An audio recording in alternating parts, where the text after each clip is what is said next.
안녕하세요. 네, 이제 우리 3월 달로는 오늘이 우리 화요일은 마지막 화요일이 되네요. 월요일은 한 번 더 있지만 우리 3월 달 한 달 동안도 또 열심히 달려오신 여러분, 이제 또 다음 달 만날 때는 우리가 4월 1일 날 이제 만나게 되는데, 또 4월 달을 새롭게 맞이하면서도 멋있게 달려갈 수 있는 우리들이 될 수 있기를 바랍니다. 여러분들이 열심히 애국하는 그 덕분에 월요일 날 어제 또 뭐 좋은 소식이 있었는데, 이번 이제 한 주 내내 또 좋은 소식이 있어서 토요일 날은 정말 축제를 할 수 있는 그런 축제 속에서 아버지 하나님 앞에 우리 감사 예배할 수 있는 그런 날이 속히 올 수 있기를 기대합니다. 그래서 그렇게 하나님이 우리를 사용을 해서 하나님의 일을 이루어 가시는데, 우리는 또 열심히 공부하고 준비해서 하나님이 우리를 찾으실 때 제가 여기 있습니다 하고 나가서 하나님의 일을 이루는 현장으로 뛰쳐나갈 수 있는 여러분들이 되시기를 바라고요. 정말 이제 역사를 새롭게 쓰고 역사 현장에 우리가 나가는데 지치지 않고 더 열심히 독수리 날개친같이 올라가서 새로운 힘을 가지고 아버지께 더 많이 기도하고 더 열심히 기도하고 더 간절하게 기도해서 아름다운 그 역사 현장을 새롭게 바꾸는 역사 현장에 여러분들이 계셨으면 좋겠습니다. 우리는 이제 그 일을 이뤄나가는 전 목사님을 위해서 더 열심히 건강을 위해서 기도하시고, 그래서 정말 이 역사가 빨리 마무리 되어지고 또 새로운 역사로 남북 통일을 이루어 가는데, 예수한국 복음 통일을 이루는데 열심히 다하고, 또 우리를 준비시키신 하나님이 어떤 계획을 가지고 계시는지 모르니까 우리는 끊임없이 또 열심히 준비하는 시간에는 열심히 준비할 수 있는 저희들이 될 수 있기를 바랍니다. 그런 차원에서 우리 계속해서 열심히 오늘도 공부하며 성경 속으로 깊이 여행할 수 있는 시간이 되면 좋겠습니다. 잠시 기도하겠습니다. 하나님 감사합니다. 하나님께서 오늘도 사랑하신 은혜 가운데 우리를 도우시고 아버지가 기뻐하시고 아버지가 원하시는 대로 주의 뜻을 이뤄낼 수 있는 저희가 되게 하여 주옵소서. 하나님 말씀하시옵소서. 저희들은 듣겠습니다 하는 심정으로 오늘도 머리를 숙이고 하나님 말씀 앞으로 들어가오니 친히 하나님이 가르쳐 주옵소서.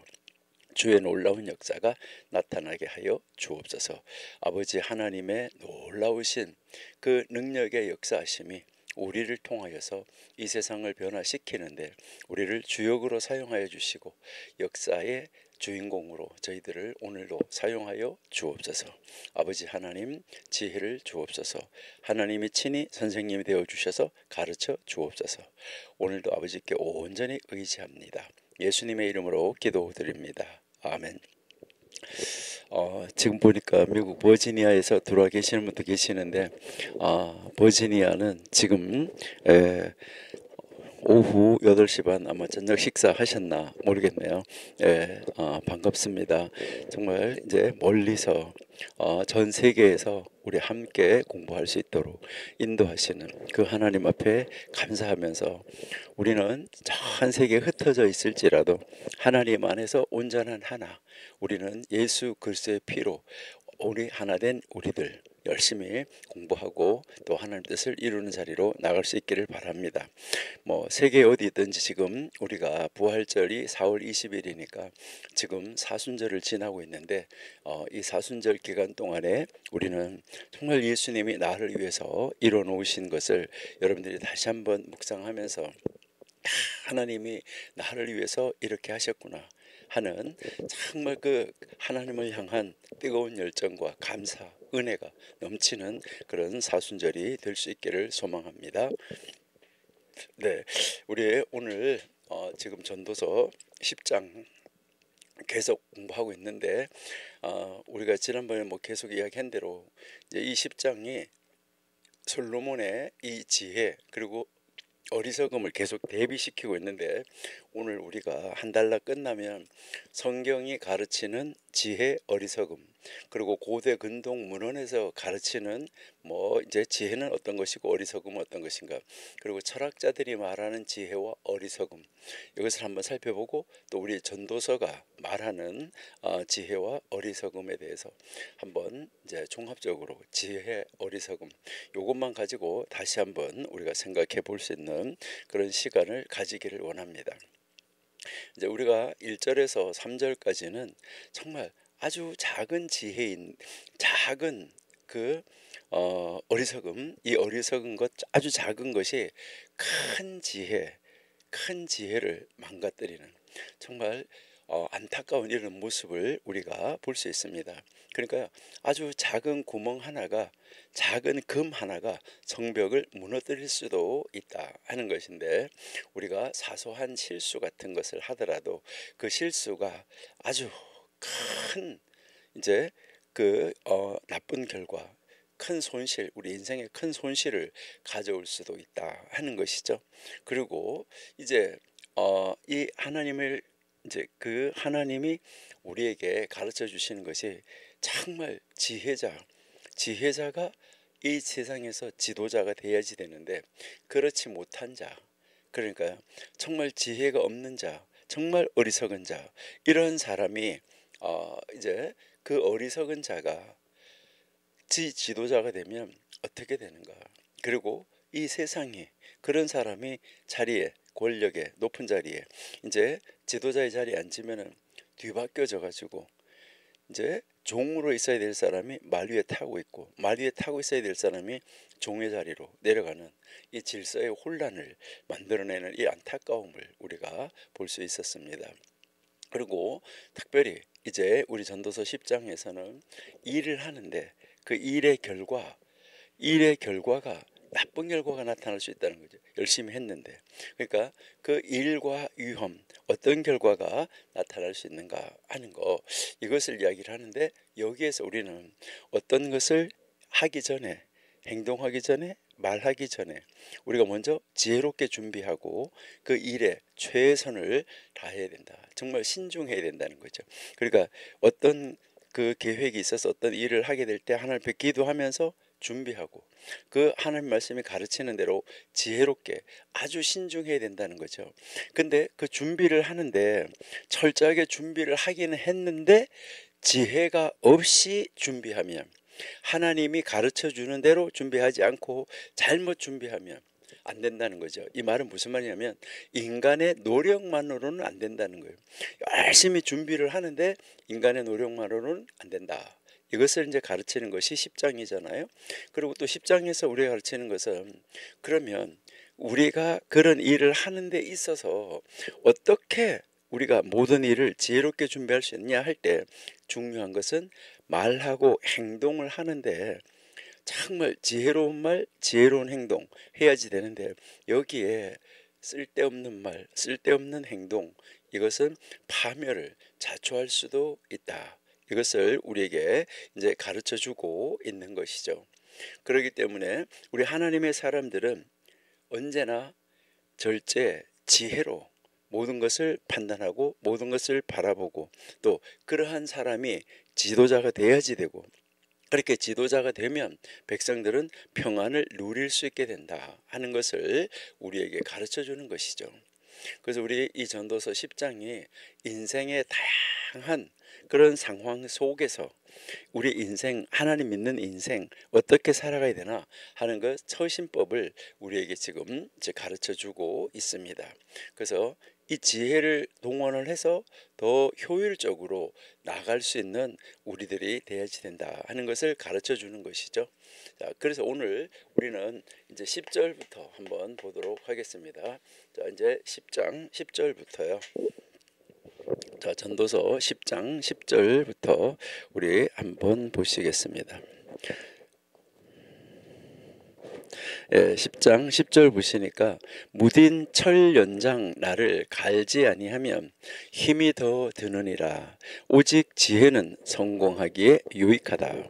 그러니까 지혜는 성공을 하는데 유익하다. 이것을 이야기를 하고 있는데 이것을 제가 이제 그 히브리어 원문대로 한번 순서대로 번역을 해서 한번 볼게요. 만일 철이 무뎌지고, 그러니까 철이 무뎌졌어요. 그러는데 이 연장이 무뎌졌는데 그 연장의 날을 갈지 아니하면, 더 많은 힘을 들여야 한다. 그러니까 더 많은 노력, 더 많은 애씀, 그러니까 더 많은 힘이 필요하다. 더 많은 힘을 들여야 한다. 그러나 유익함은 지혜를 통해서 얻을 수 있다. 이렇게 됐습니다. 그러니까 그 유익은 무엇을 통해서 오느냐? 지혜를 통해서 올 수 있다. 이것을 이야기를 하는 거예요.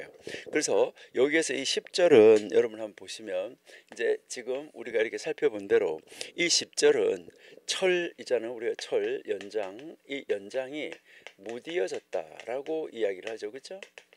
그러면 이 철 연장이 무디어졌다. 그러면 무디어지면 어떻게 해야 돼요?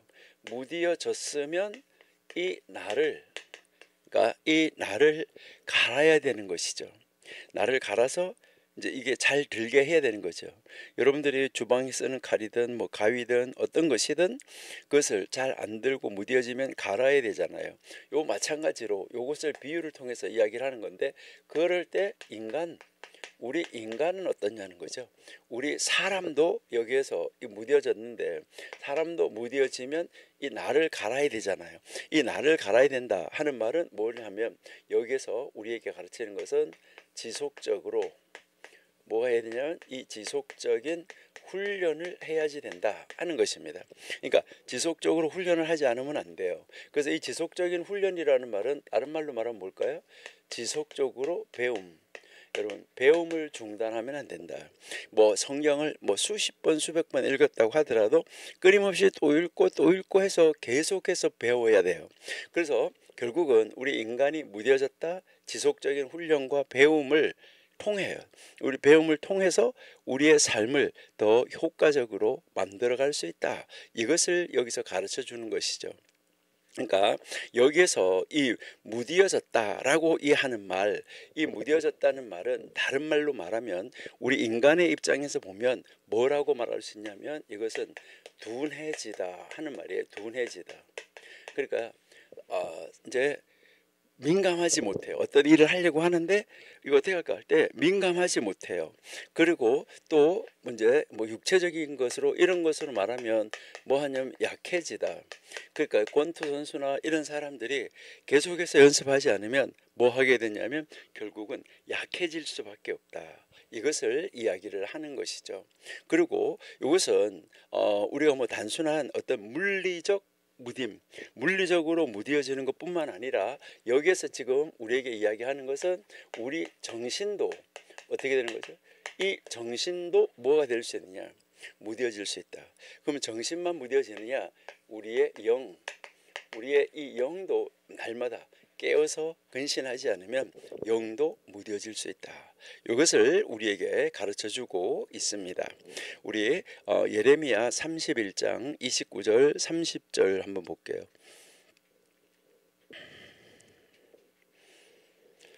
그때에 그들이 다시는 이르기를 아비가 신 포도를 먹었으므로 아들들의 이가 시다 하지 아니하겠고. 자 30절 신 포도를 먹는 자마다 그 이가 심같이 각기 자기 죄악으로 죽는다. 그러니까 여기에서 우리에게 이제 이 가르쳐 주는 것은 우리가 날마다 뭐 하지 않으면 이제 연습하고 날마다 훈련하지 않으면 안 된다.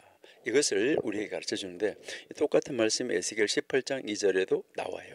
자, 유대 문헌이나 아니면 고대 문헌에서 이걸 우리가 한번 보면 뭐라고 나오냐면 사람이 자기 혀를 무디게 하면 그러니까 이 자기의 혀를 무디게 한다. 이 말이 무슨 말일까 할 때 여기서 이 혀를 무디게 한다는 말은 혀를 신중하게 사용하지 않으면 이런 말이거든요. 그러니까 혀를 신중하게 사용하지 않으면 이 혀를 훈련시키지 않으면 혀를 뭐 재갈 물리지 않으면 이런 말인데 그러니까 신중하지 않으면 결국 악한 말을 하게 된다라고 이야기를 하고 있습니다.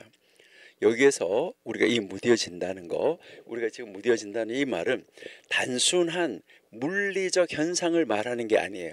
그러니까 뭐 칼이 됐을 때 이게 무뎌가지고 안 썰어지네 이런 그 물리적 현상을 말하는 것이 아니라 여기에서 우리가 가르치려고 하는 것은 우리 사람의 감각, 우리 사람의 정신 상태, 사람의 영의 상태도 뭐가 된다는 거예요? 무뎌진다. 이것을 이야기를 하는 것이죠. 그러니까 이 말은 철이 무뎌지면 바로 어떤 칼이나 이 도구가 무뎌지면 원래의 기능을 잃어버리게 된다는 거예요. 그 원래의 기능을 잃어버렸으면 더 많은 노력이 들어가야 여러분이 톱질을 하는데 이 톱을 이제 이렇게 갈지 않아 놓으면 그 톱질을 하는 것이 너무 힘들다는 것이요. 많은 노력이 필요하다는 것이죠. 마찬가지로 사람도 지속적으로 배우고 지속적으로 훈련하지 아니하면 인생이 삶이 힘들어진다. 이것을 지금 말을 하고 있습니다. 그러면 여기서 왜 철을 말을 했을까라는 것이죠. 이게 이 철 이것은 무엇을 이야기하는가 하는 것이죠. 여기에서 이 철이라는 것이 다 많은 사람들이 그 이야기를 하는 데서 이 철은 고대 시대부터 뭐 현대까지도 마찬가지지만은 이제 주요 도구나 또 전쟁에서의 무기나 이러한 것을 만드는 그런 재료들이죠. 그러니까 우리가 사용하고 있는 것들 한번 보세요. 다 철로 된 연장들이 많은데 그런 그 연장들이 무뎌지는 것처럼 우리 인생이 무뎌질 수 있다. 이것을 이야기를 하는 것이죠. 그러니까 이 원래 이 철이라는 것은 아주 단단한 금속이지만 이 금속이 제대로 관리되지 않으면 어떻게 되는 거예요? 여러분들이 한번 보세요. 꼭 갈아서 쓰는 것만이 아니라 이 철을 여러분들이 어떤 이 철을 이렇게 보면 이게 녹이 나가지고 잘 관리하지 않으면 녹이 나가지고 철도 껍질이 벗겨지잖아요. 그 껍질이 벗겨지면 그 철 원래가 자꾸 얇아지게 되는 것이죠. 그러면 얇아지면 뭐가 되는 거죠? 그것은 무너지게 된다는 것이죠. 여러분 단단한 거예요. 원래 철은 아주 단단한 건데 제대로 관리하지 않으면 그게 다 녹이 쓸고 그것이 힘이 없어지고 완전히 무너져 버린다는 거예요. 그러니까 늘 뭐 해야 된다는 거죠? 갈고 닦아야지 된다. 이것을 이야기를 하는데 마찬가지로 우리 사람도 우리 하나님이 이 사람을 이 세상에 보낼 때 그 사람에게 하나님께서 귀한 능력, 재능 이것을 줘서 보냈어요. 그거를 줘서 보냈는데 이 능력도 어떻게 되는 거예요? 갈고 닦지 않으면 안 되는 거예요. 그러니까 아무리 타고난 능력이 있다고 하더라도 관리하지 않으면 쓸모 없어진다. 이것을 우리에게 가르쳐 주기 위해서 지금 이제 이 솔로몬이 전도서에서 우리에게 어떻게 인생을 살고 준비해야 되는가 하는 것을 가르쳐 주는 말이에요. 여러분이 잘 아시는 또 음악하시는 분들이 잘 아시는 작곡가이면서 피아니스트였던 뭐 아르루트 루빈스타인이라는 사람이 있어요. 그 사람이 아주 유명한 말을 남겼는데 뭐라고 이야기했냐면 그 아주 훌륭한 피아니스트이면서 작곡가예요. 근데 그분이 남긴 말 중에 아주 유명한 말을 남겼는데 내가 자기 자신이 하루 연습하지 않으면 내 자신이 안다. 그러니까 자기가 하루를 이제 이 피아노를 연습하지 않고 하루를 지나가게 되면 하루 지나고 그 다음날 딱 그게 피아노 건반 앞에 앉으면 자기 자신이 좀 무뎌졌다는 것을 안다는 거예요. 근데 이틀을 연습하지 않으면 비평하는 사람들은 듣고 저 친구 요즘 연습 안 하나? 이렇게 안다는 거예요. 이틀을 지나면. 그러니까 이틀 지나고 나서 3일째 들으면 그렇게 된다는 거예요. 그리고 그분이 뭐라고 하냐면 3일을 연습하지 않으면 관객이 안다. 그러니까 그 관객들, 그 자기 이제 오는 그 관객들이 그것을 청중들이 이것을 안다는 거예요. 사흘을 연습하지 않으면. 그러니까요. 아무리 나한테 좋은 달란트가 있다고 하더라도 이거를 끊임없이 연구하고 끊임없이 보충하고 끊임없이 갈고 닦지 않고 정말 그대로 뭐 할 수 있어 라고 한다고 그러면 문제가 생긴다는 것이죠. 이 피아니스트의 말처럼 정교한 기술을 요구하는 예술가는 꾸준한 연습이 필수적이죠. 잠깐이라도 연습을 게을리하면, 잠깐이라도 집중하지 않으면 이 차이는 명확하게 드러난다라고 이야기를 합니다. 이것은 단순한 음악뿐만 아니라 어떤 분야도 마찬가지라는 것이죠.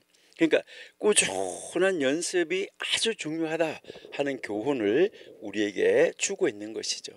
그게 바로 나를 가는 것이잖아요. 그러니까 여기서 나를 간다 할 때 이 날이라는 말은요, 얼굴이라는 말이에요. 그러니까 뭐 칼의 얼굴, 뭐 수면의 얼굴, 그러니까 물의 얼굴 이런 거, 그러니까 앞면 이런 것을 의미하는데, 여기에서 이제 이 어떤 도구가 있으면 도구의 앞면 얼굴, 이게 바로 날이라는 걸로 이야기를 하는 것이죠. 그리고 그것이 이제 이 망가지고 손상됐다는 것이죠. 그러니까 이것이 망가지고 손상됐다. 그러면 여기서 이것이 다 손상됐으면 어떻게 해야 되냐? 하도 많이 써가지고 손상됐으면 어떻게? 하루 썼으면 그 다음날 이것을 다시 뭐 해야 돼요? 갈아야 된다는 거죠. 그러니까요, 여기에서 이제 이 말은 이제 어떻게 훈련을 하고 어떻게 연습을 해야 되냐? 그러니까 철이 무뎌졌다. 이것을 날카롭게 하지 않으면 안 된다. 사람이 배우는 것을, 훈련하는 것을 게을리하면 결국 더 많은 노력, 때로는 그 어떤 일을 잃어버릴 수 있다는, 자기 재능을 잃어버릴 수 있다는 거죠. 하지 않으면 잃어버리는 것이죠. 그러니까 너무너무 이제 이 안타까운 것을 볼 수 있다는 거죠. 야생 동물을 집에다가 데려다가 키우면 그 뭐가 되는 거죠? 잘못하면 야생적 기질을 완전히 잊어버리는 그 자체, 그러니까 그 짐승들도 자기 그 짐승이 원래 가지고 있는 자체의 이 속성을 잊어버리게 되는 거죠. 어떻게 보면 그 짐승이 정말 야생에서 자기의 속성을 발휘하고 자기 마음껏 정말 사는 것이 그 짐승에게 즐거움인데, 이것을 사람이 그 짐승을 못되게, 그 짐승으로서의 기능을 못되게 만들어줄 수도 있는 거죠. 데려다가 먹이고 뭐하고 하는 바람에 그 짐승은 자기의 기쁨, 자기의 즐거움이 없어질 수 있도록 만들어줄 수도 있다 하는 것을 우리에게 가르쳐 주는 것이죠. 자, 그런데 지혜가 유익함을 제공한다. 그러니까 유익함은 지혜로부터 온다. 이 말은 무슨 말이냐 하면은 바로 이제 이 지혜가 모든 것을 정리해 준다는 거예요. 지혜가 준비시켜 준다는 거예요. 그러니까 지혜가 있으면 그 지혜로 준비를 한다는 것이죠. 자, 우리 출애굽기 31장 3절 한번 볼까요? 출애굽기 31장 3절. 하나님의 신을 그에게 충만하게 하여 지혜와 총명과 지식과 여러 가지 재주로 4절 공교한 일을 어떻게 연구하여. 여러분, 지혜를 가졌어요. 그 지혜를 가졌는데 이 지혜를 계속해서 뭐 해야 되는 거죠? 연구해서 그 기술을 뭐 해야 되는 거예요? 개발시켜야 되는 거예요. 그러니까 이 기술적인 능력과 바로 이 지혜를 가지고 연구해야지 된다. 그 지혜를 가지고 연구하지 않으면 녹슨다. 이것을 이야기를 하는 거죠. 우리 잠언 4장 7절도 한번 읽어볼까요? 잠언 4장 7절. 지혜가 제일이니 지혜를 얻으라. 무릇 너의 얻은 것을 가져 명철을 얻을지라. 여러분, 지혜의 최우선성을 강조하고 있어요. 그러니까 지혜롭게 준비하는 거, 이것이 중요하다. 그래서 지혜는 뭘 하냐? 사람으로 하여금 준비하게 하는 거예요. 그래서 삶을 더 나은 방향으로, 더 좋은 방향으로 뭐 해가는 거예요? 인도해가고 이끌어가는 거, 이것을 이야기를 해요. 이 말은 그냥 그냥 내가 아는 대로 막 단순한 노력, 막 단순하게 그저 그냥 해보는 거야 하면서 막 열심히 하는 거, 이것보다가, 그러니까 단순한 노력보다가 어떻게 하라는 거예요? 단순한 노력보다가는 지혜를 통한 이 준비, 이거가 더 큰 유익을 우리에게 가져다 준다. 이것을 우리에게 이야기하고 있는 그 말이에요. 그러니까 우리도 정말 어떤 일을 할 때든지 먼저 하나님 앞에서 지혜를 구하고 그 지혜로 모든 일을 대처해나갈 수 있어야 된다 하는 것입니다. 자, 이제 우리가 그 단어가 가지는 의미를 한번 살펴봤는데, 이제는 이 단어가 연결된 한 구문을 한번 볼게요. 자, 10장 10절을 여러분 펼쳐놓으시고, 이제 10장 10절 여러분 이제 여러분 옆에다가 10장 10절을 펼쳐 놓으시고 한번 보세요. 제일 앞에 철이 무뎌졌다라고 이야기했잖아요. 무딘 철 연장. 자, 철이 무뎌졌다고 말했는데 이 말은 뭐라고요? 철이 무뎌지는 것은 삶 속에서 지속적인 배움과 성장을 하지 않는 것, 이것을 의미하는 거예요. 이해가 됐죠? 자, 그러니까 철이 무뎌졌다, 이것은 바로 내가 삶 속에서 우리 사람이 지속적인 배움과 지속적인 성장을 하지 않는다, 이것을 상징한다, 요 말이에요. 자, 그 다음 구문에 나를 갈지 아니하면 했잖아요. 이 나를 갈지 않았다는 말은 지혜를 연마하지 않으면, 지혜로 훈련을 하지 않으면 삶이 비효율적이 되고 더 많은 어려움, 더 많은 고난, 이것을 가져오게 된다라고 이야기를 하는 것이죠. 그래서 이제 뭐 이야기냐면 더 많은 힘을 들여야 된다라고 이야기하잖아요. 그렇죠? 그러니까 더 힘이 더 든다, 더 많은 힘을 들여야 한다, 이 말은 무딘 도구로 작업을 하면 비효율적이다, 이것처럼 지혜가 없이 노력만 하면, 배움이 없이 노력만 하면 정말 많은 시간과 에너지만 소모될 뿐이다, 이것을 우리에게 가르쳐 주는 말이죠. 그러니까 지혜 없이 살면 안 된다, 이것을 이야기를 하는 거죠. 그런데 제일 마지막에 지혜는 성공하기에 유익하다 이랬잖아요. 그런데 이 말은 무슨 말이냐면, 그러나 유익함은 지혜를 통해서 온다. 그러니까 단순한 노력보다는 지혜로운 접근이 우리에게 있어서 필수적이다, 이것을 가르쳐 주는 거죠. 자, 그러면 우리는 이제 이 전도서 10장 10절을 통해서 우리가 배워야 될 교훈은 무엇일까요? 자, 여러분 한번 여러분 노트에다가, 아, 그렇구나, 그러면 내가 이 전도서 10장 10절을 통해서 나는 이렇게 앞으로 해봐야지 되겠다 하면서 여러분들이 거기에서 교훈을 찾고 뭘 하시는 게 좋죠? 그 교훈을 찾아야 돼요. 교훈을 찾고 하나님 말씀을 묵상하면서 교훈을 찾아야 되는 거죠.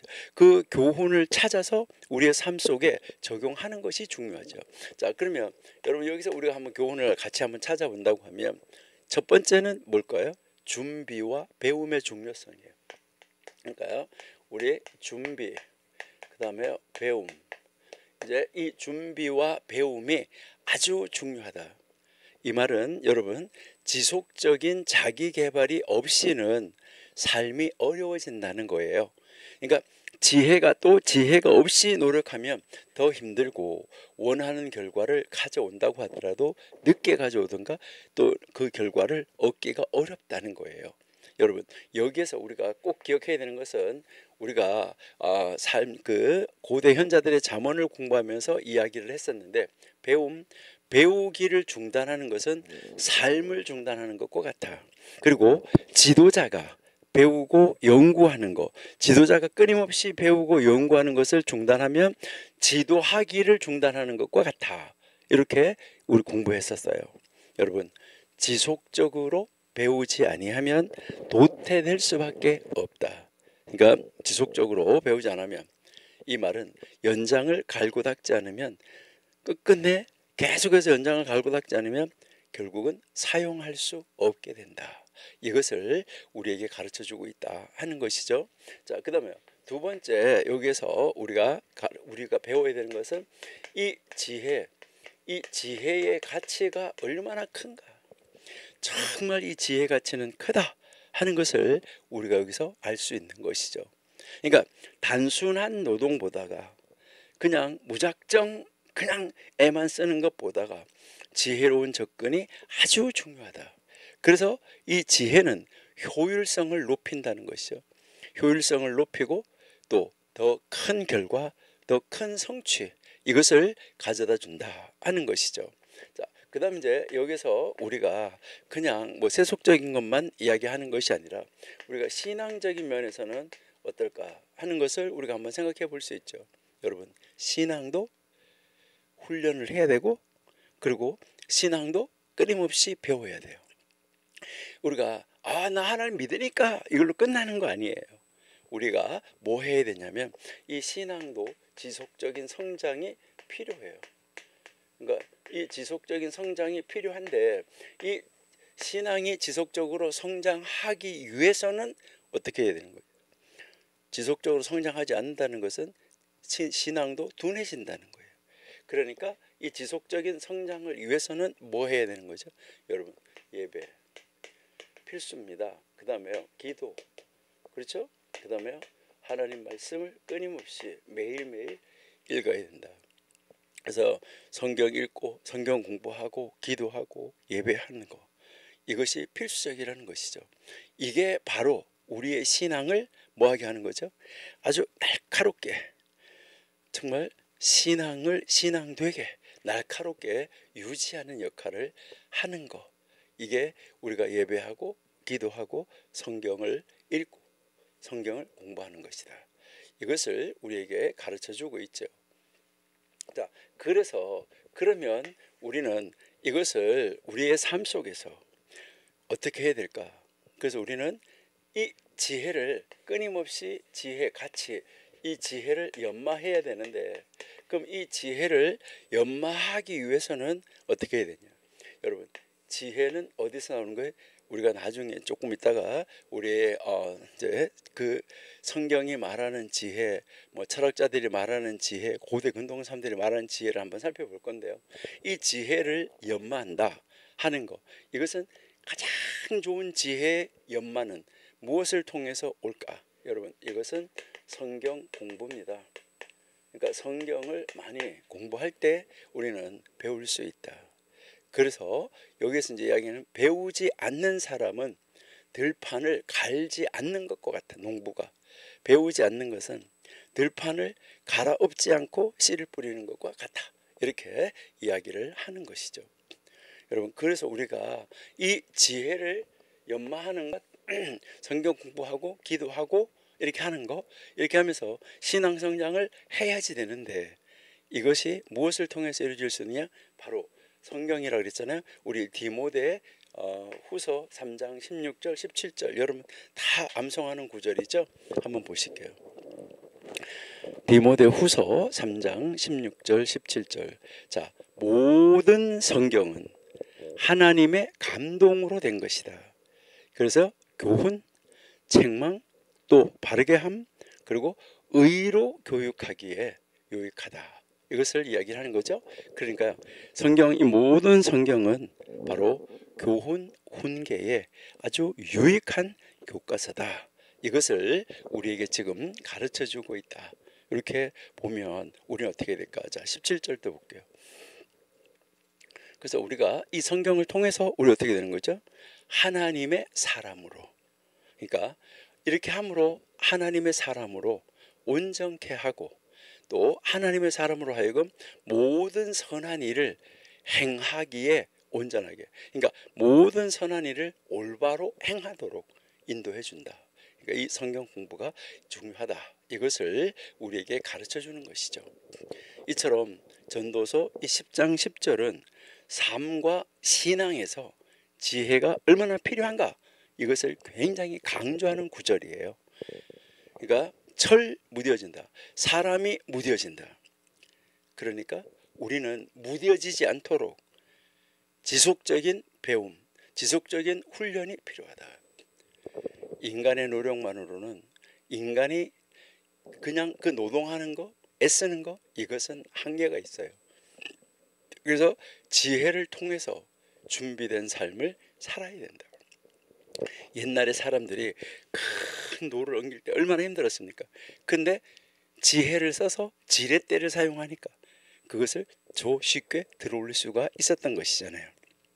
이런 것처럼 끊임없이 배우고 끊임없이 연구해서 지혜를 더 개발하고, 그렇게 했을 때 이 지혜를 통해서 모든 것을 다 준비를 하면 더 큰 유익을 얻을 수 있다. 우리 10절을 읽으면서 이것을 우리는 배워야 된다 하는 것이죠. 자, 11절 볼게요. 전도서 10장 11절.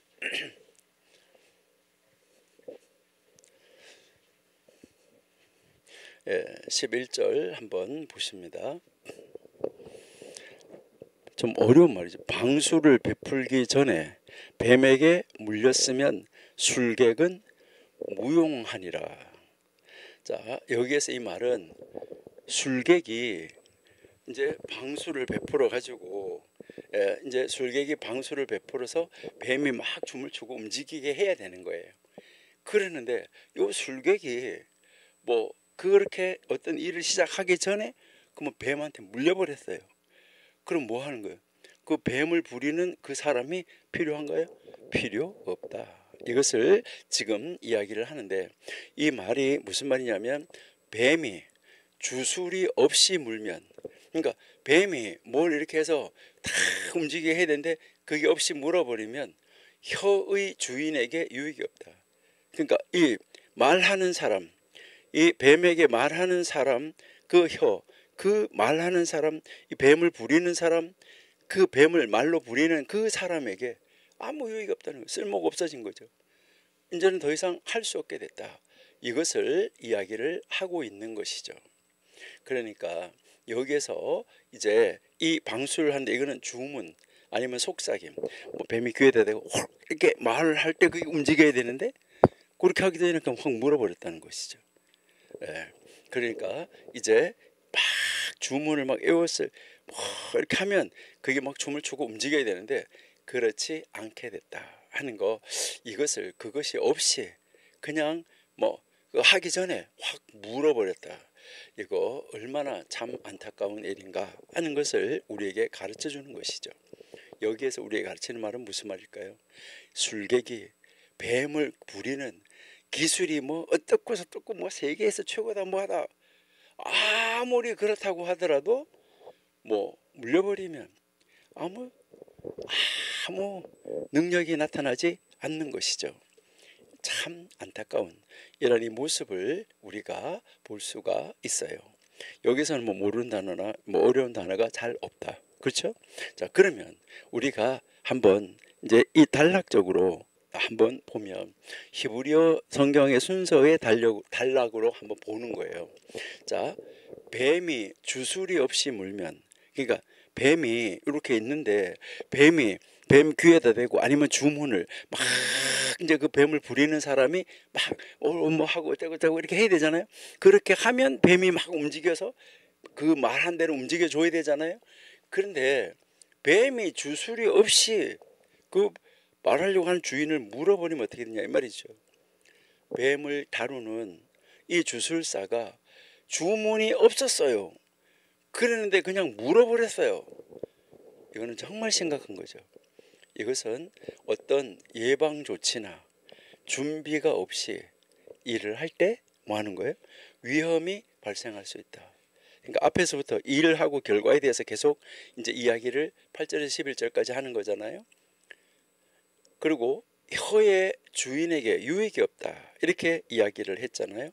이것은 술객에게 무용하다, 유익이 없다.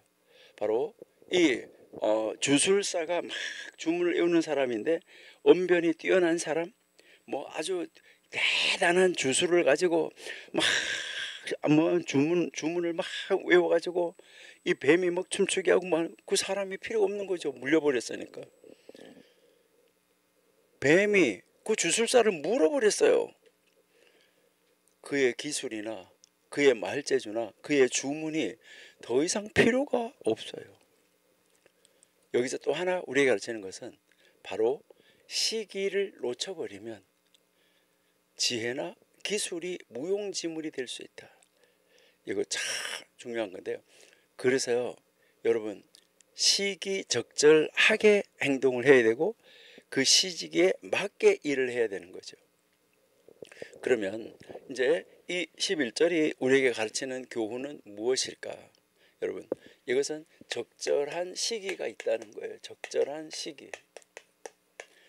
누구를 뭐 가서 위로해 주든지, 아니면 누구에게 선물을 주든지, 아니면 누구하고 대화를 나누든지, 뭐 할 때 뭐가 필요한 거죠? 적절한 시기가 필요한 거예요. 그런데 이 적절한 시기에 행동하지 않으면 나중에 아무리 뛰어난 기술이나 이 지혜도 뭐가 되는 거예요? 소용이 없어요. 적절한 시기가 중요하다는 거죠. 자, 그런데 이렇게 그 적절한 시기에 해야지 되는데, 그런데 여기에서 그 일을 행하기 전에 뭐 해버렸어요? 문제가 발생했어요. 그러면 이것은 심각하죠. 그러니까 여기에서 이야기하는 것은 무엇을 이야기하냐면 예방의 조치가 필요하다. 그러니까 뱀을 이렇게 그 일을 하기 전에 안전한 데다가 잘 보관을 하고 잘 가두어 놨어야 되잖아요. 그러니까 예방했어야 된다는 것이죠. 문제가 발생하기 전에, 자기가 어떤 주술을 베풀기 전에 그럴 때 뭐예요? 안전하게 예방해야 된다는 것이죠. 이것이 바로 지혜로운 사람의 특징이다 하는 거, 이것을 우리에게 가르쳐 주는 것이고요. 그 다음에 우리가 이 행동을 하는데 이 행동의 시급성이에요.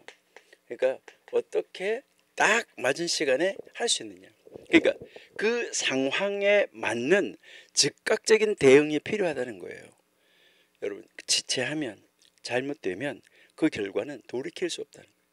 뱀한테 수술사가 물려버리면 뭐 어쩔 수 없는 거죠, 언제. 그러니까 아주 심각하다. 이것을 우리에게 가르쳐 주는 것이죠. 그러니까 요 11절 요 말씀은 지혜, 그리고요 신속한 행동의 중요성을 강조하는 거예요. 적절한 시기.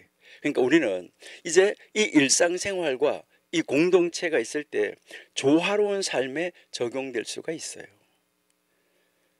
우리 신앙생활에서 즉각적인 순종, 하나님 말씀이 떨어지면 즉각적인 순종을 해야 되고, 그리고 어떤 결정을 내릴 때도 하나님 말씀을 듣고 지혜로운 결정, 이것이 아주 필요하다. 여러분들이 잘 아시는 대로 예수님의 그 비유 중에서 열처녀 비유가 있잖아요. 그 열처녀 비유가 있는데, 그 열처녀 비유에서 신랑을 맞이하기 위해서 등불을 준비해 가지고 다 나간 처녀가 10명이에요. 다 등불 들고 다 나갔어요. 그런데 똑같이 준비해 가지고 나갔어요. 열처녀가 나갔는데 거기에서 이 5처녀는 지혜로운 준비, 그리고 즉각적인 행동의 이 중요성을 우리에게 보여주는데, 거기에서 나간 사람은 이 등불 말고, 등불 안에 있는 기름 말고 더 기름을 준비해 가지고 갔어요. 그런데 이제 등불만 들고 가서 이 정도 가져가면 되겠지? 여러분, 자기 생각과 자기 판단이었어요. 하나님 앞에 지혜를 구하고 정말 지혜로운 준비가 필요했었고, 그리고 그 즉각적인 행동으로 갔어야지 되는데, 그러는데 그 등불이 꺼져가니까, 기름을 나눠달라고 하니까 내가 쓰기에도 뭐하다라고 이야기하는 거죠. 그러니까 결국은 준비하기는 했는데 안 되는 이런 경우도 있다는 것이죠. 그러니까 어떻게 지혜롭게 준비해야지 되느냐, 이것을 우리에게 가르쳐주고 있어요. 창세기 12장 1절에서 4절 한번 보실게요. 12장 1절. 여호와께서 아브라함에게 이르시되 너는 너의 본토 친척 아비 집을 떠나 내가 네게 지시할 땅으로 가라. 하나님이 아브라함에게 말했어요. 떠나라, 떠나라, 이렇게 말을 했는데 아브라함은 어떻게 했어요? 즉시 떠났어요. 아브라함은 아주 즉시 떠났다. 4절 한번 가볼게요. 이 아브라함이 여호와의 말씀을 쫓아갔고 즉시 떠났어요. 뭐 롯도 그와 함께 갔다, 이렇게 이야기를 하지요. 그러니까 하나님의 말씀이 떨어지면 뭐 하는 거예요? 여러분, 여기서 우리가 배워야 되는 건 적절한 시기, 그리고 행동의 시급성. 하나님의 말씀이 딱 떨어지면 바로 쫓아가야 된다. 자, 마태복음 4장 18절 한번 볼게요. 마태복음 4장 18절. 갈릴리 해변에 다니시다가 두 형제 곧 베드로라 하는 시몬과 그 형제 안드레가 바다에 금을 던지는 것을 보시니 저희는 어부라. 자, 19절. 말씀하시되 나를 따라오너라. 내가 너희로 사람을 낚는 어부가 되게 하리라 하시니 20절. 저희가 곧 그물을 버려두고 예수를 쫓으니라. 자, 곧 따랐다는 거예요. 여러분, 하나님의 말씀이 떨어지면 즉각적인 순종, 이것이 필요하다. 정말 놀라운 것인데요. 자, 21절도 볼까요? 거기서 더 가시다가 다른 두 형제 곧 세베대의 아들 야고보와 그 형제 요한이 그 부친 세베대와 한 가지로 배에서 금을 깁는 것을 보시고 부르시니, 자 22절. 저희가 곧 배와 부친을 버려두고 예수를 쫓으니라. 여러분, 즉각적인 순종, 이것이 아주 중요하다. 자, 사도행전 8장 한번 볼게요. 사도행전 8장 26절.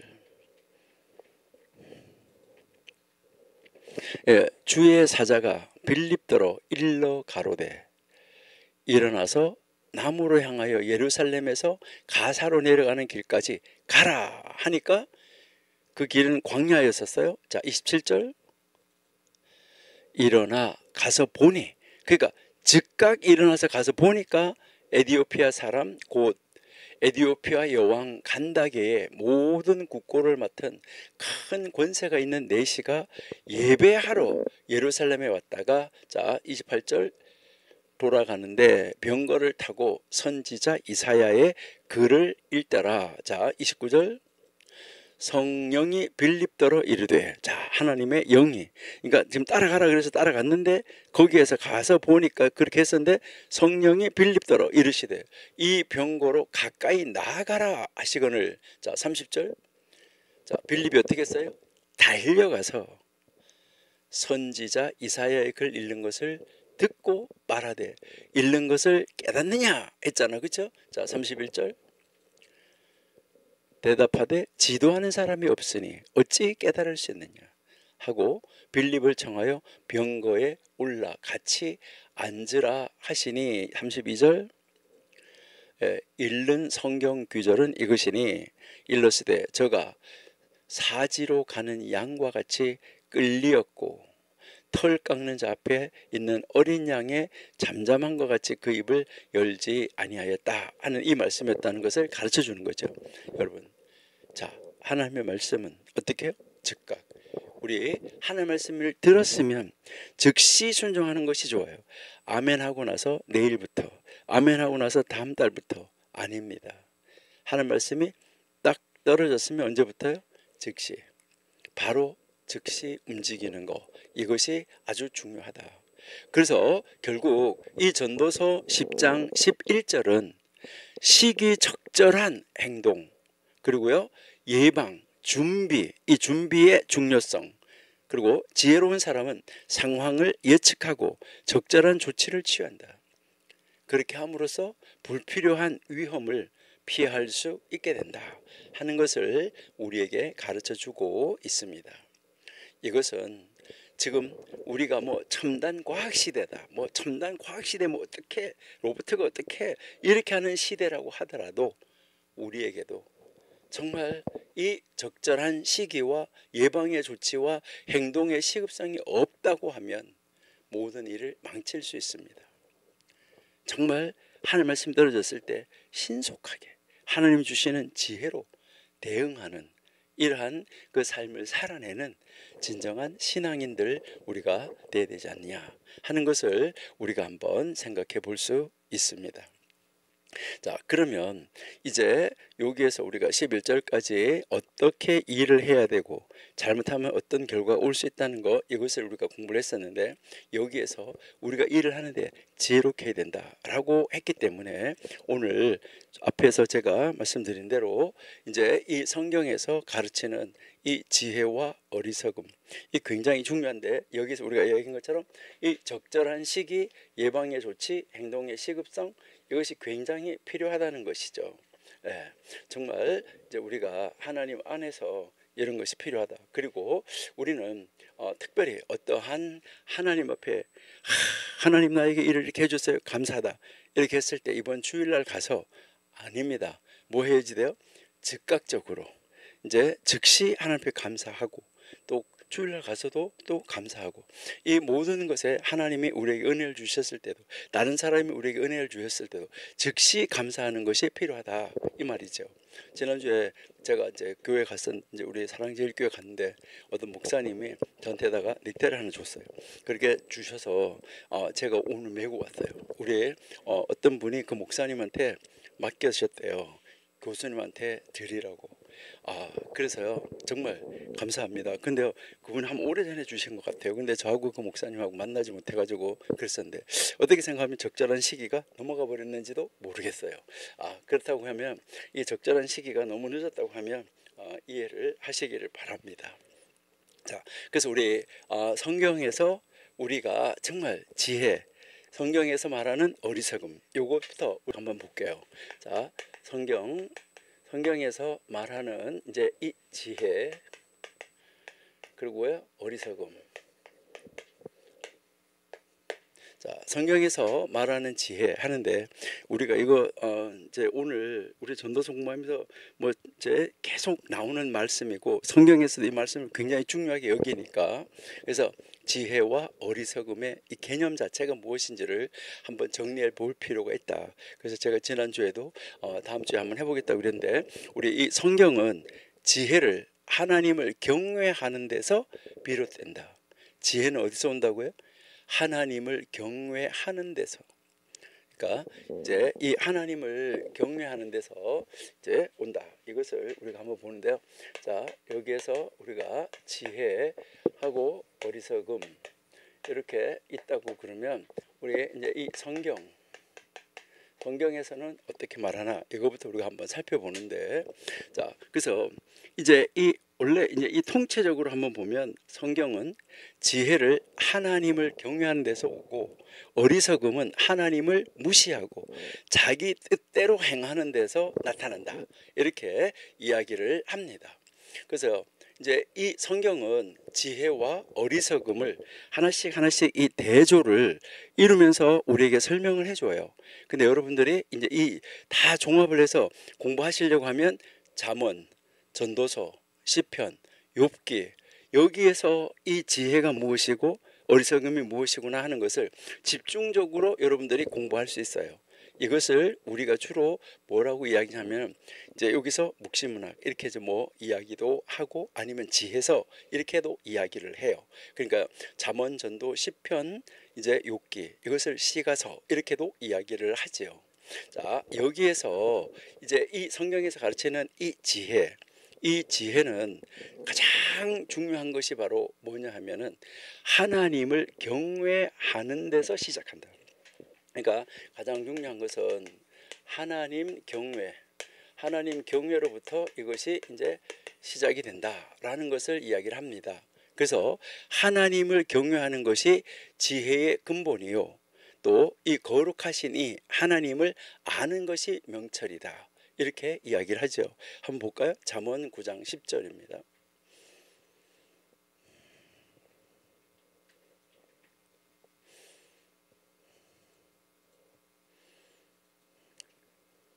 예, 여호와를 경외하는 것이 지혜의 근본, 거룩하신 자를 아는 것이 명철이다. 그러니까 지혜는 단순한 지식, 단순한 기술이 아니라, 여기서 말하는 이 지혜는 하나님과의 올바른 관계에서 비롯된다.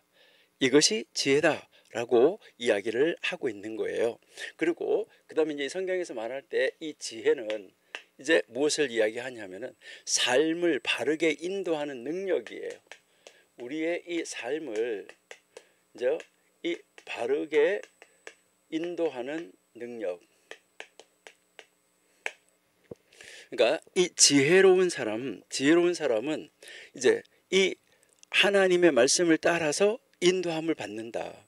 이것을 우리에게 가르쳐 주는데 잠언 14장 8절 한번 볼게요. 잠언 14장 8절.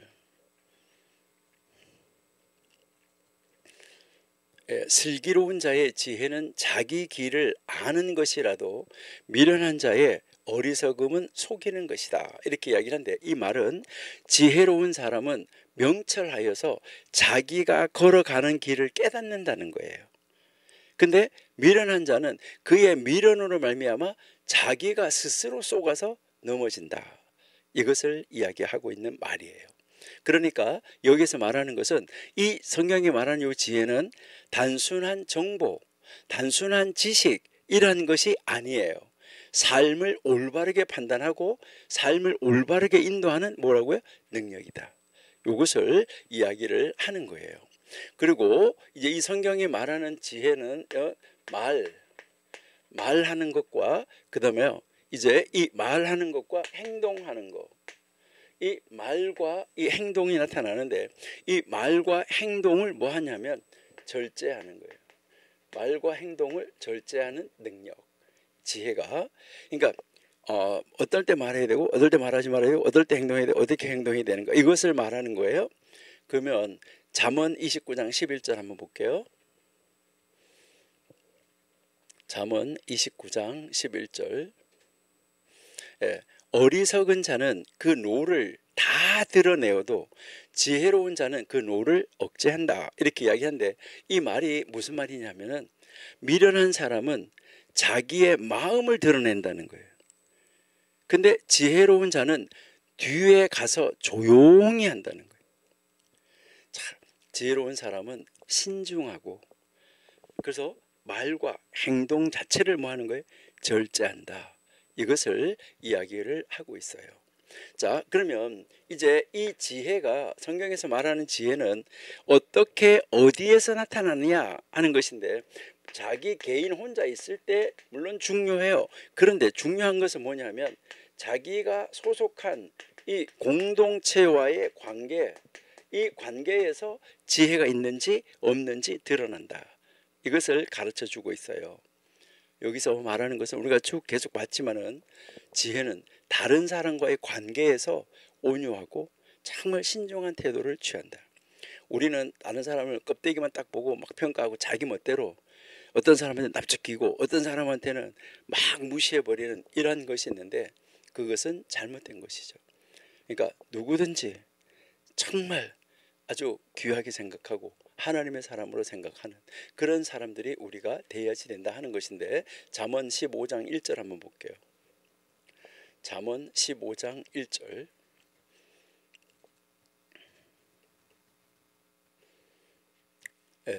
여기에서 온유한 대답은 유순한 대답은 분노를 쉬게 하여도 과격한 말은 노를 격동한다. 다른 사람들하고 관계하는데 온유해야 된다. 신중한 태도를 가져야지 된다. 이것을 여기에서 우리에게 이제 가르쳐 주고 있습니다. 그러면 이 성경이 말하는 이 지혜는 삶과 성공과 장수로 이어지는 거예요. 그러니까 우리의 이 삶에 이어지는 거예요. 이 지혜가 그리고요. 이 삶을 어떻게 해요? 성공하게 그리고요. 나중에 뭐 하게요? 이 장수하는 대로 이어진다. 하는 것을 우리가 이제 볼 수 있는데요. 우리 잠언 3장 18절 한번 볼게요. 잠언 3장 18절. 지혜는 그 얻는 자에게 생명나무다. 지혜를 가진 자는 복되다. 지혜를 따르면 삶이 풍요로워지고 복을 받는다라고 우리에게 이제 가르쳐 주고 있어요. 그러니까 이제 이 성경이 가르치는 이 지혜가 참 놀라운 지혜인데 물론 이거는 아주 대표적인 것만 우리가 한번 찾아본 거예요. 자, 그러면 성경이 말하는 어리석음은 어떤 것이 있을까 하는 것이죠. 성경이 말하는 어리석음, 성경이 말하는 어리석음의 의도는 어떤 것일까? 여기서 이제 이 첫 번째가 뭐냐면 하나님을 무시해요. 그러니까 하나님을 무시한다. 이 말은 하나님을 두려워하지 않아요. 하나님을 경외하지 않는다. 자, 시편 14편 1절 한번 볼게요. 여러분 잘 아시는 구절이죠. 어리석은 자는 그 마음에 이르기를 하나님이 없다 하도다. 저희는 부패하고 소행에 가증하여 선을 행하는 자가 하나도 없다. 그러니까요, 이 어리석음이라는 것은 단순한 무지, 지식이 없다 이것을 말하는 것이 아니라 하나님을 무시하는 태도, 이것을 말하고 있다. 이렇게 여러분이 보시면 되고요. 그리고 이제 이것은 이 삶에 있어서 잘못된 선택을 하게 돼요. 그러니까 이 어리석은 것은 이제 그 선택을 하는 데 있어서 이제 르호보암 왕이 이제 그 르호보암 왕, 여로보암 왕 둘 다 잘못한 선택을 하는 것을 우리가 볼 수가 있는데, 이 잘못된 선택을 하니까 어느 길로 가는 것이죠? 악한 길로. 그러니까 악한 길로 가게 되는 것을 우리가 볼 수 있어요. 자, 잠언 12장 15절 보실게요. 잠언 12장 15절.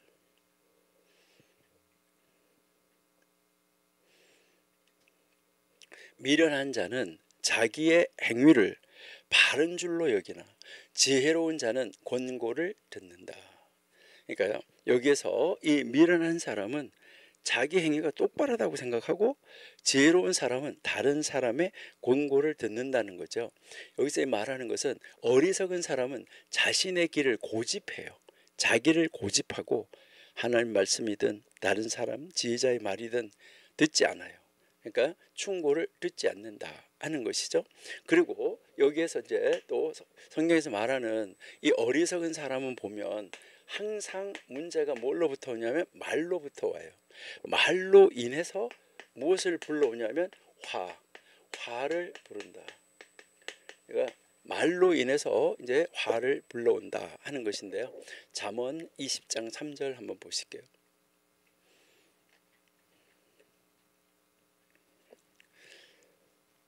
다툼을 멀리하는 것이 사람에게 영광이오늘 미련한 자마다 다툼을 일으킨다. 이렇게 이야기를 하는 거죠. 예, 그러니까 미련한 자는 다투기를 즐겨하는데 지혜로운 자는 분노를 그치게 한다. 그러니까 어리석은 자는 다툼을 일으켜가지고 무분별하게 말을 해서 결국 무엇을 가져오는 거죠? 말로 인해서, 다툼으로 인해서 화를 가져온다. 이것을 이야기를 하고 있고요. 그 다음에 이제 이 또 성경이 말할 때 이 어리석은 자는 무엇을 말하냐면 게으르예요. 게으르다. 자, 근데 이 게으른 것으로 끝나면 괜찮은데, 그리고 모든 책임은 자기에게 없어요. 무책임해요. 모든 것을 다 그냥 무책임하게 하는데, 우리 한번 볼까요? 잠언 26장 16절.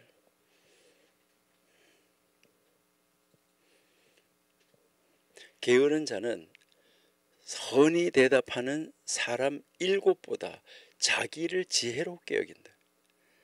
야, 여러분 대단하죠. 그러니까 게으른 사람은 자기의 그 길을 가는 7사람, 선한 사람 7사람보다 스스로 지혜롭다고 여긴다. 참 안타까운 이런 이 모습을 우리에게 보여주고 있어요. 여러분, 우리는 게으르지 않나? 게으르면서도 정말 선이 가는 자기의 길을 바르게 가고 있는 이런 사람 7보다도 자기가 더 지혜롭다고 말한다. 얼마나 안타까운 그런 이야기입니까? 그리고요, 이제 여기에서 이제 게으르다 이렇게 이야기하는데, 이 게으름을 통해서 나타나는 것은 무엇으로 나타날까요? 이 게으름이 나타나는 것은 나태하게 되죠. 결국 이제 이 나태하게 되고, 이 나태하니까 뭐가 되는 것이죠? 그러니까 무책임한 삶으로. 아니면 말고, 여러분 이거 가장 무서운 말이에요. 아니면 말고, 정말 너무너무나 안타까운 이런 이 모습을 우리가 볼 수 있다는 것이죠. 그래서 결국 이 무책임한 삶은 파멸과 죽음으로 이어질 수밖에 없다 하는 것을 우리에게 가르쳐 주고 있습니다. 우리는 이런 삶에서 정말 온전하게 우리가 벗어날 수 있어야지 된다. 자, 그다음에 이제 그러면 지혜가 없으면 어떻게 되나요? 지혜가 없어서 어리석었어요. 지혜가 없어서 어리석으면 결국은 뭐 한다? 망한다. 자, 지혜가 없는 백성은 망해요. 이게 성경이 지금 가르쳐주고 있는 지혜와 어리석음인데, 자, 호세아 한번 볼게요. 호세아 4장 6절. 네, 호세아 4장 6절에 내 백성이 지식이 없으므로 망하는도다. 네가 지식을 버렸으니 나도 너를 버려 내 제사장이 되지 못하게 할 것이요 네가 내 하나님의 율법을 잊었으니 나도 내 자녀들을 잊어버리라. 자녀들을 잊어버린다. 이거 참 심각하죠. 여러분, 지혜가 없는 백성은 망하는데 어리석음의 끝은 결국 파멸과 실패다. 이것을 우리에게 가르쳐주고 있습니다. 이것이 지금 성경이 우리에게 가르쳐준 지혜와 어리석음을 한번 비교 한번 해봤어요. 자, 그러면 고대 근동, 성경이 기록될 그 당시에 고대 근동의 문헌 이런 데서는 바로 이 지혜와 어리석음을 어떻게 말을 하고 있을까 하는 것이죠. 이제 우리 이제 이 성경 우리가 한번 봤고요. 그다음 이제 우리가 이제 이 고대 근동의 문헌들, 이 고대 근동의 문헌 여기에서는 지혜를 뭐라고 말하고 어리석음을 뭐라고 말하나. 그러니까 우리가 이제 좀 더 정확하게 좀 더 폭넓게 우리가 알기 위해서는 이제 그 고대 근동의 문헌이나 이제 그 이후에 헬라 철학이나 이런 데서 지혜와 어리석음을 어떻게 다루고 있나 하는 것을 이해하면 성경에서 이해하는 것을 좀 더 잘 이해할 수가 있겠죠. 고대 근동 이 문헌에서 메소포타미아의 지혜문학이라는 것이 있어요. 메소포타미아의 이 지혜문학, 여기에서 이제 뭐 이야기냐면 여러분이 잘 아시는 이야기 많이 들었을 것인데요. 바빌로니아하고 아수르의 이 문헌에서 지혜를 강조해요. 여기 보면 에누마 엘리시나 아니면 여러분이 잘 아시는 길가메시 서사시, 여기에서는 신의 뜻을 거스르는 것이 어리석음이다. 그러니까 여기에 이제 신의 뜻을 거스르는 것, 이것이 어리석음이다. 이렇게 이야기를 하고 있어요. 신의 뜻을 거스르는 거. 이제 여기서 보면 뭐 나오냐면 길가메시가 불사의 비밀을 발견해요. 죽지 않는, 영원히 죽지 않는 불사의 비밀을 발견하는데 어리석게도 그것을 잃어버려 가지고 결국은 죽음을 맞이하게 된다 하는 것을 이제 우리에게 이제 보여주고 있어요. 그리고 이 이집트의 지혜 문학에서는 이제 이 아니의 교훈이라는 그 교훈이 있어요.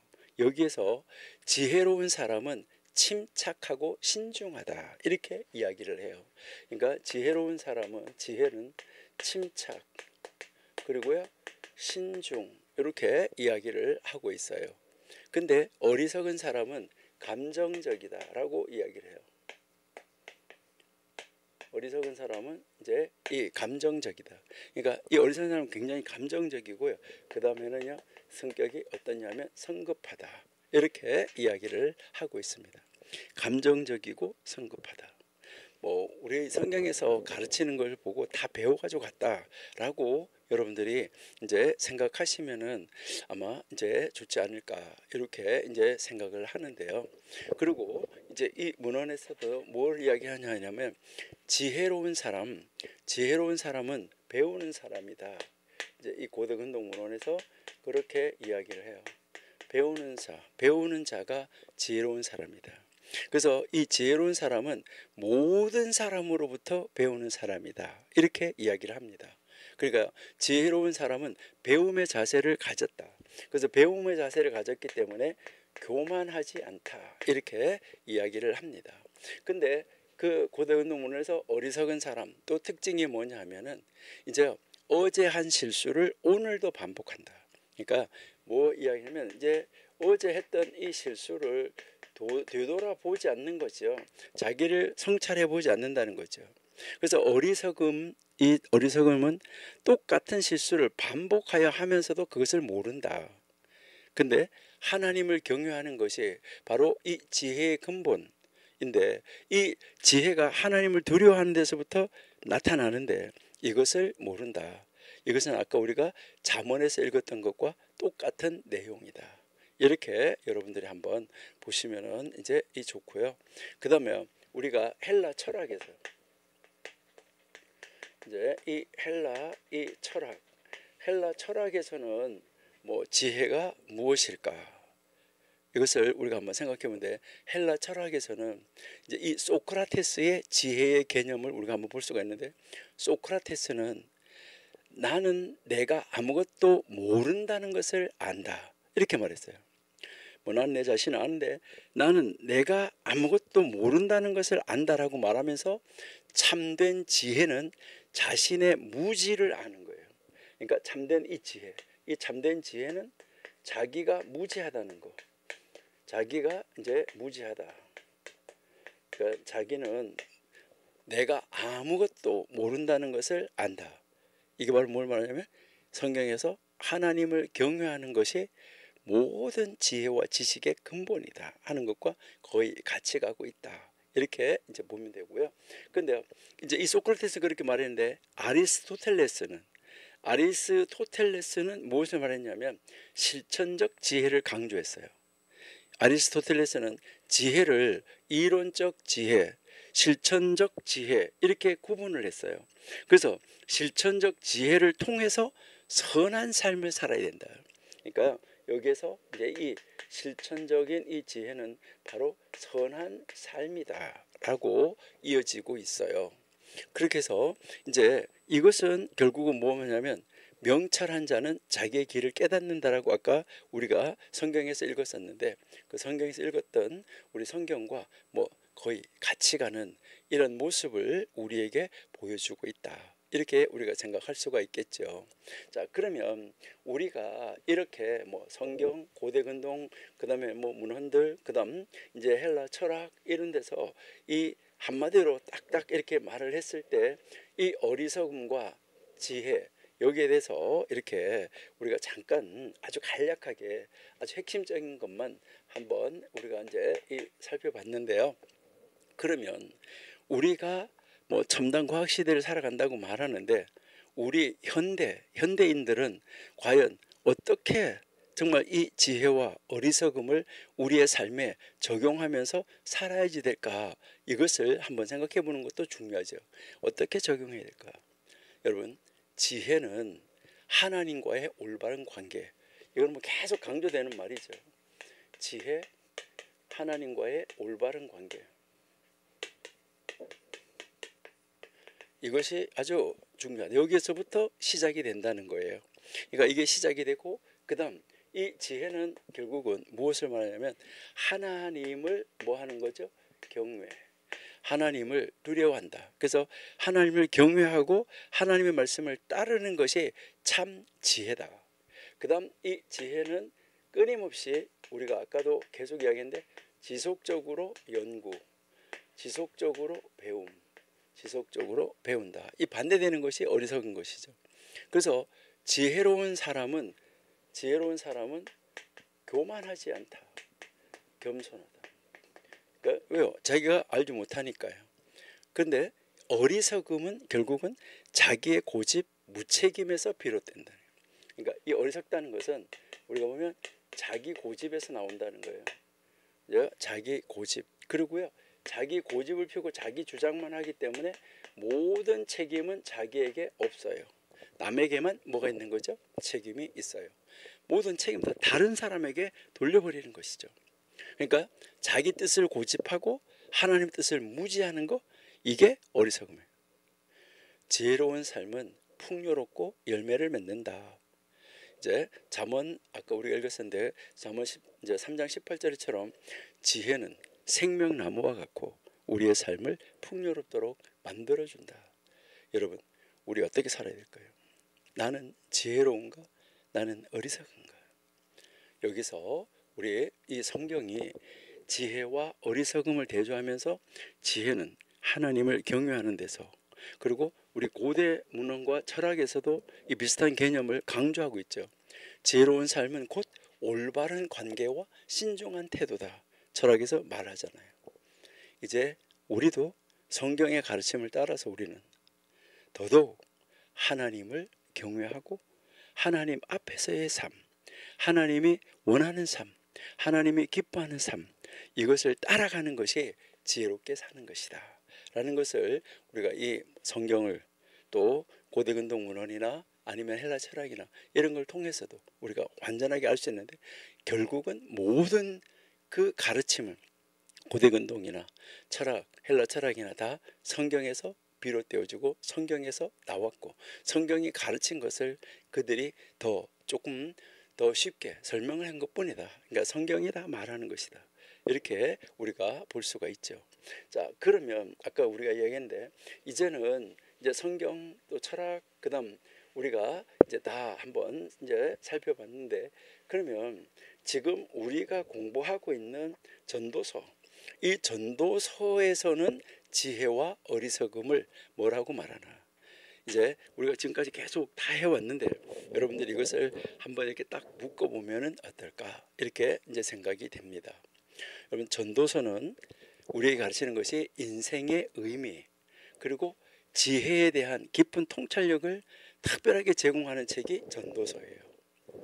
이 책은 이 전도자, 바로 이제 이 솔로몬이 자기가 전도자라고 말하면서 이 전도자라고 불리는 이 솔로몬이 그 수많은 인생의 다양한 이 경험을 통해서 얻은 그 교훈을 우리에게 보여주면서 이렇게 살면 좋다라고 우리를 인도해가고 가르쳐주는 책이죠.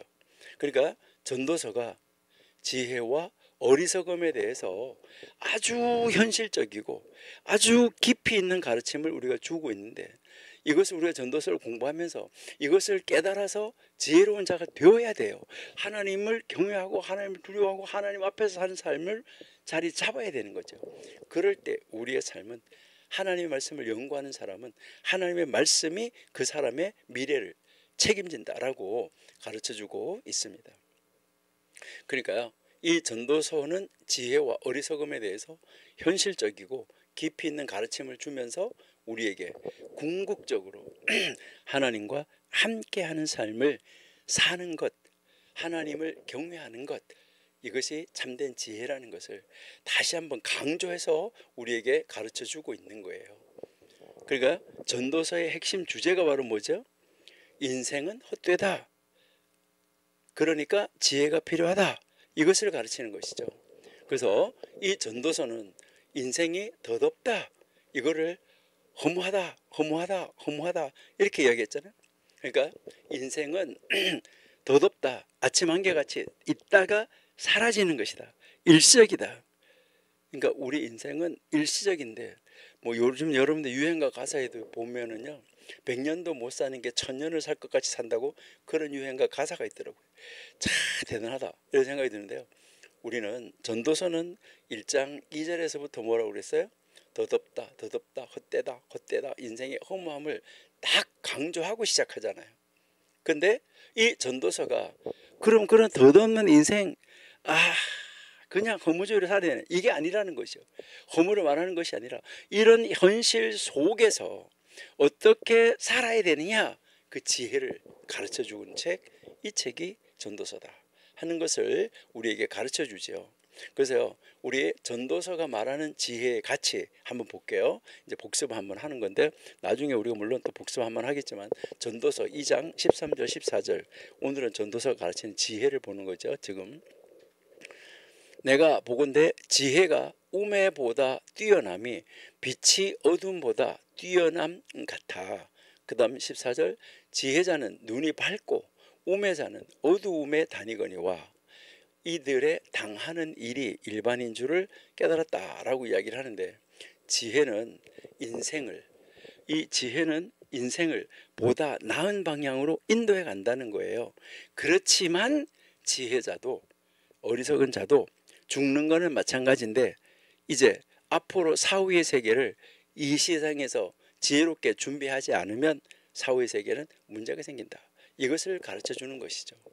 그러니까요, 지혜와 어리석음은 이제 이 차이가 있다 하는 것인데, 전도서는 지혜로운 사람과 어리석은 사람, 이거를 계속해서 우리가 오늘 아까도 우리가 10절 11절 볼 때도 마찬가지지만 계속 그 차이를 강조하고 있어요.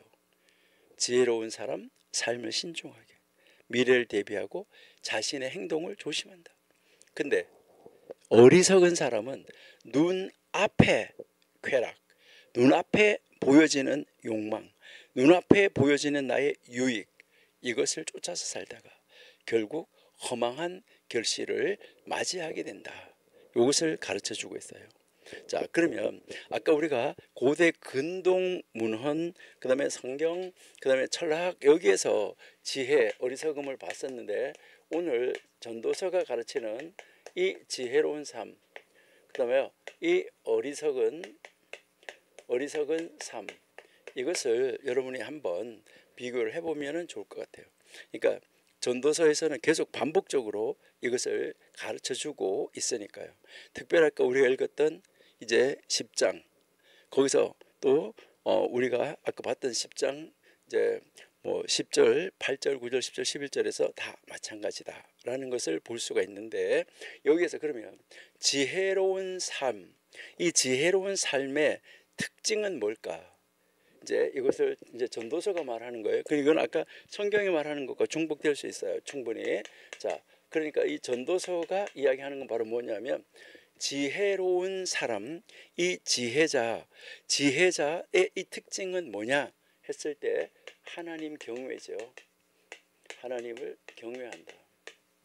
그러니까 여기서 경외한다는 말은 두려워한다는 말인데, 그냥 겁이 나서 막 두려워하는 것이 아니라 너무 사랑하기 때문에 두려워하는 거예요.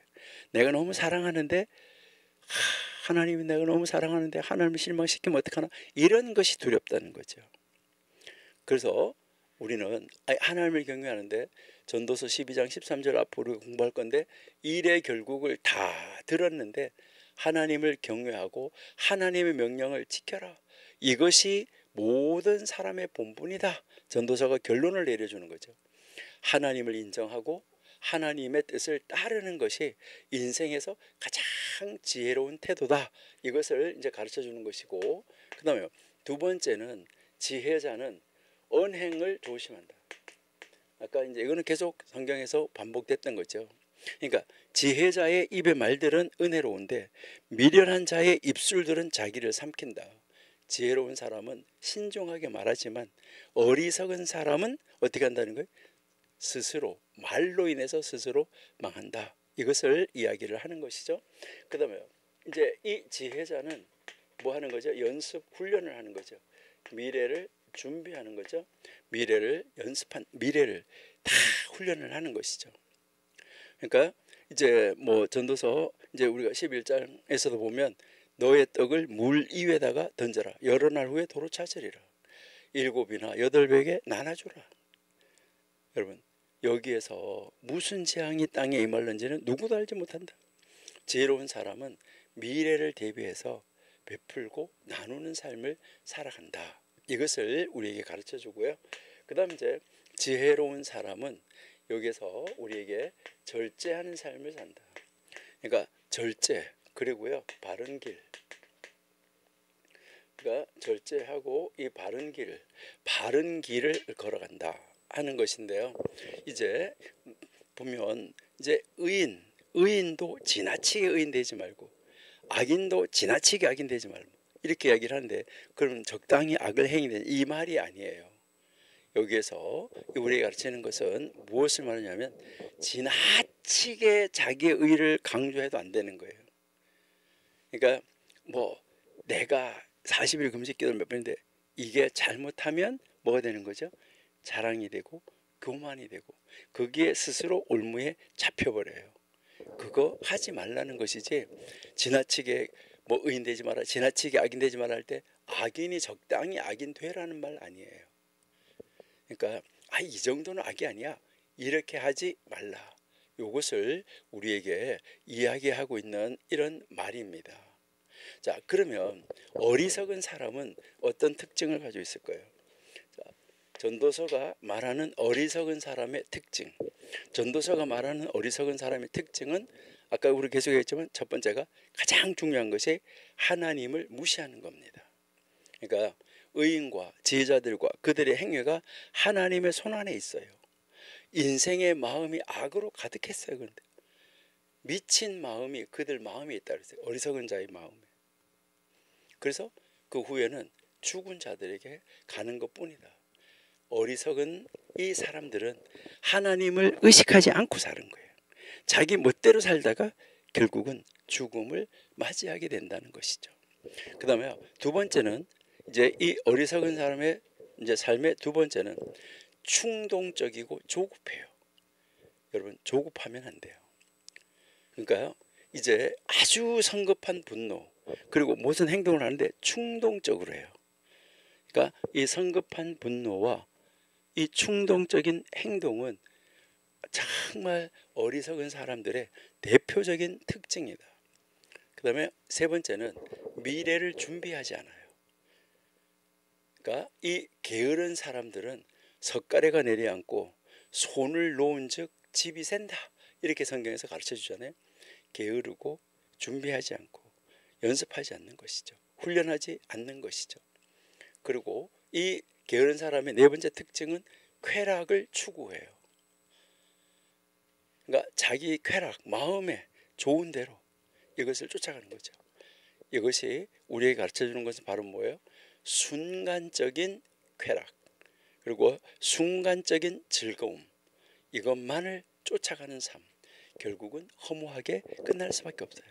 가보면 더 짜릿한 거, 더 쾌락 있는 거, 더 찾다가 결국은 끝나는 것이 쾌락이에요. 자, 그러면 우리 이 전도서가 가르치는 지혜로운 삶의 핵심은 뭘까? 우리가 어리석음, 지혜로움 했는데, 전도서가 가르치는 지혜로운 삶의 핵심, 우리가 지금 전도서를 공부하고 있으니까요. 전도서는 단순히 세상이 허무하다라고 말하는 것이 아니라, 어떻게 하면 내가 살고 있는 이 세상 속에서 의미 있는 삶을 살 수 있는가, 의미 있는 삶을 찾아가는 방법을 가르쳐주고 있어요. 그러니까 의미 있는 삶을 찾아가는 방법. 그래서 여기에서 이 첫 번째가 바로 뭐죠? 의미 있는 삶을 찾아가는 방법, 전도서에서 가르치는 것은 첫 번째가 하나님을 경외하는 삶이에요. 그러니까 우리 아무리 뭐 첨단 과학 시대가 어떻고 뭐 하나님이 있니 없니, 우리는 그런 것을 떠나요. 그래서 우리가 정말 우리에게 필요한 것은 바로 뭐냐 하면 하나님을 두려워하는 삶이에요. 여러분, 우리가 정말 이 하나님을 경외하지 않는다고 하면 이것은 신앙이 아닙니다. 그러니까 우리는 하나님을 경외했다, 하나님을 경외한다는 이야기는 하나님의 말씀을 따르는 삶을 산다는 거예요. 하나님을 두려워하고 하나님을 믿는다고 하면서도 하나님의 말씀을 따르지 않는 것, 이거는 하나님 안 믿는 것과 똑같아요. 이것을 우리에게 이제 보여주는데, 여러분, 아무리 자기가 지혜롭다고 하더라도, 아무리 많은 지식을 가졌다고 하더라도 하나님을 인정하지 않으면, 하나님을 경외하지 않으면 이 삶은 무의미한 삶이 될 수밖에 없다. 이것을 우리에게 가르쳐 주는 거예요. 자, 그러면 이렇게 하나님을 경외하는 삶을 살으라고 전도서가 지혜로운 삶을 우리에게 가르쳐 주고 있는데, 이 지혜로운 삶에서 하나님을 경외하는 삶, 여기에서 가장 또 중요한 것은 무엇일까? 여러분, 과거가 중요한 것이 아니고 미래가 중요한 것이 아닙니다. 현재가 중요합니다. 그러니까 현재가 중요한데, 이 현재 나의 삶, 이 현재 나의 삶에 내가 얼만큼 감사하느냐.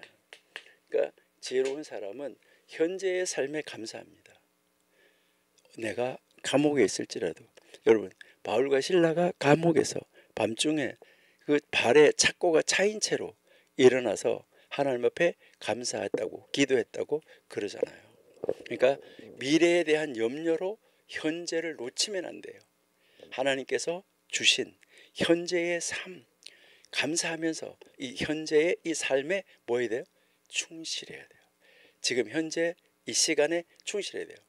그러니까 공부하면 공부하는 시간에 최선을 다해서 충실해야 되고, 나가서 일할 때 충실해야 되고, 모든 일에서 우리가 충실해야 된다라는 것을 우리에게 가르쳐 주고 있어요. 그리고 여기에서 이제 우리에게 지금 가르치는 건 뭐냐면, 우리가 정말 지혜롭게 살아요. 이제 지혜롭게 사는데 여기에서 뭐가 따라와야 되냐면, 아주 지혜롭게 사는데, 성경대로 사는데, 여기 아까 뭐 의의가 어떻고 뭐 하고 하는 것처럼 뭐 내가 몇 번 뭐 했고 아주 지나친 의의 강조하는 바리새인 이런 것처럼 교만하면은 안 돼요. 저 사람은 뭐 죄를 많이 지었는데 나는 아닙니다. 하나님 감사합니다. 이런 감사 기도하는 거 아니다 이 말이에요. 지혜는 필요하지만 지혜 자체가 인생의 궁극적인 답은 아니에요. 하나님을 인정하지 않는 지혜는 아무 의미가 없다. 이것을 이야기를 하는 것입니다. 여러분, 결국 이 전도서가 가르치는 참된 지혜라는 것은 하나님을 경외하는 것이 인생에서 최고다. 두 번째는 현재를 감사하면서 의미 있게 살자. 현재를. 세 번째는 너무 지나친 지혜나 정말 나의 의를 드러내지 말고 교만하지 않는 삶을 정말 내가 깨달았으면 깨달은 것만큼 실천해내는 삶을 살자. 그리고 네 번째는 어리석은 자처럼 충동적이거나 쾌락을 쫓는 삶을 살지 말자. 이것을 전도서가 가르칩니다. 우리 전도서 이제 뭐 11장 12장 남아 있는데, 이 전도서는 우리가 인생을 살아갈 때 어떻게 후회 없는 삶을 살 수 있을까? 요 질문에 답을 주는 책이에요. 우리가 어떻게 하면 후회 없는 삶을 살 수 있을까? 전도서 끝나기 전에 우리는 답을 찾아야 돼요. 여러분이 다 각자가. 결국 가장 지혜로운 길, 하나님을 경외하고 하나님의 인도하심을 따르는 삶이라고 이제 전도서가 우리에게 가르쳐 주고 있어요. 우리 이제 다음 주에 전도서 10장 이제 우리 다시 12절부터 계속해서 공부하면서 오늘 이 정리한 것을 머리에다가 두고 마음속에다가 두고, 그래, 이 방법을 나도 찾아가자. 어떻게 하면 후회 없는 삶을 살 수 있을까? 지금부터 더 열심히 찾아서 하나님이 기뻐하는 삶을 살아내는 자리로 나가는 여러분들이 다 될 수 있기를 바랍니다. 하나님 감사합니다. 오늘도 하나님 우리를 사랑하시고 도와주셔서 아버지 하나님 앞에서 말씀을 공부하고 말씀을 읽고 또 함께 말씀을 나누는 그런 시간을 우리에게 허락하여 주셔서 감사합니다. 더 열심히 더 최선을 다해서 하나님 기뻐하는 대로 나아갈 수 있도록 도우시며, 어떻게 우리가 후회 없는 삶을 살 수 있을까? 여기에 대한 답을 하나님이 가르쳐 주셔서 하나님이 가르쳐 주는 대로 아버지의 뜻을 이루어 드리는 의미 있는 삶을 살아내는, 천국을 준비하는 삶을 살아내는 저희가 되게 하여 주옵소서. 함께 하심을 감사합니다. 예수님의 이름으로 기도드립니다. 아멘.